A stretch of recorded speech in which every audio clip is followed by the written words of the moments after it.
ആണാണ് കരയരുത്, പെണ്ണാണ് പോണ്ട എന്നതിന് ശേഷം നമ്മൾ ഇവിടെ അവതരിപ്പിക്കുന്നു നാണമുണ്ടോടെ നിനക്ക് പെണ്ണുങ്ങളെ പോലെ കരയാൻ.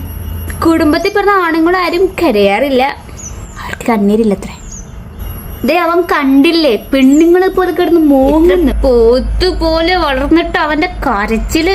ആണുങ്ങള് കരഞ്ഞാലേ കുടുംബം മുടിയുന്ന, നട്ടലിളവന്മാരൊന്നും കരയൂല. ഒരു കുഞ്ഞ് ജനിച്ചു വീണത് ആങ്കൊച്ചാണെങ്കിൽ കരഞ്ഞാൽ പറയും അയ്യേ ആണുങ്ങളൊന്നും കരയാൻ പാടില്ല. കുഞ്ഞിനറിയുന്നില്ല ആണോ പെണ്ണാണെന്നുള്ളത്. സ്വന്തം അമ്മ അവിടെ മരണപ്പെട്ട് കിടന്നാലും നീ ആണാണ്, നീയാണ് ആ വീട്ടിന് ധൈര്യം കൊടുക്കണേ, കരയാൻ പാടില്ല എന്ന്. സ്വന്തം അപ്പനെ അവിടെ മരിച്ചെടുക്കുമ്പോഴാണ് കരയരുതെന്ന് സ്വന്തം മോനോട് പോയി പറയുന്നത്. സയന്റിഫിക്കലി പറയുമ്പോൾ കണ്ണീർ ഉത്പാദിപ്പിക്കുന്ന സാധനം ഉണ്ടല്ലോ, അല്ല ചുമ്മാ കാണാൻ വെച്ചിരിക്കുകയാണോ അത്?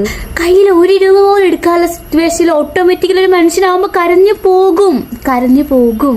അപ്പോൾ വരുന്ന ഡയലോഗ് നീ ആണാണ് കരയരുത്. പെണ്ണുങ്ങളെ കരയാവോ, പെണ്ണുങ്ങളാണ് കരയേണ്ടത്. എന്ത് കോത്താടത്തിലാണ് പെണ്ണുങ്ങൾ കരയണമെന്ന് പറയുന്നത്? കരച്ചില് വന്നാലേ ജാതി മത വർഗ വർണ്ണ ഭേദം ഇല്ലാതെ കാര്യം വിഷമം വന്ന് നിങ്ങൾ കരയും. ഈ പറയുന്ന ആൾക്കാരുടെ കാലൊരെണ്ണം മുറിച്ച് മാറ്റിയിട്ട് നിങ്ങൾ വായിൽ പ്ലാസ്റ്റർ ഒട്ടിച്ച് വെക്കുവോ കരയാതിരിക്കാൻ വേണ്ടിയിട്ട്? കുഞ്ഞിനെ മുതൽ ഇതിന്റെ ഉള്ളിലോട്ട് ഇങ്ങനെ ഇഞ്ചെക്ട് ചെയ്ത് വെച്ചേക്കുക. ആണാണ് കരയില്ല പോലെ കേട്ട് എത്ര ആമ്പിള്ളേരുണ്ട് ഇവിടെ. അതുകൊണ്ട് നിങ്ങൾക്ക് കരച്ചിൽ വന്ന കരയുക, വിഷമം വന്നാൽ വിഷമിച്ച് തന്നെ തീർക്കുക. നിങ്ങൾക്ക് അറ്റാക്ക് വന്ന് ചാവും.